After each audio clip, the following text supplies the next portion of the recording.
সালাতে দোয়া কবুল হয়। সালাতে দোয়া কবুলের তিন জায়গা।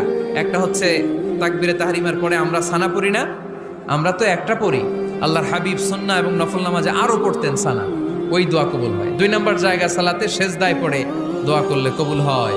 আকরাবু মা ইয়াকুনুল আবদু মির রাব্বিহি ওয়া হুয়া সাজিদ ফাকসিরু ফীহি দুআ। বান্দা যখন সেজদায় লুটিয়ে পড়ে বান্দা আল্লাহর সবচেয়ে কাছে চলে যায়। তা কিন্তু বিশ্বনবী বলে সেজদাটা তোমার রবের কুদরতি পায়ের উপরে পড়েছে। সেজদায় পড়ে দোয়া করেন। সালাম ফিরানোর আগে বিশ্বনবী দোয়া করতেন, লা ইউসাল্লিমান্না আহাদুকুম হাত্তা ইয়াতাআওয়াযা মিন আরবা'a।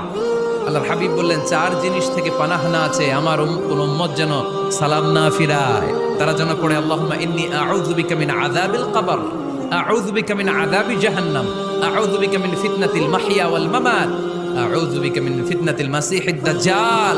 আল্লাহ কবরের আযাব থেকে বাঁচাও, আল্লাহ জাহান্নামের আগুন থেকে বাঁচাও, আল্লাহ জীবন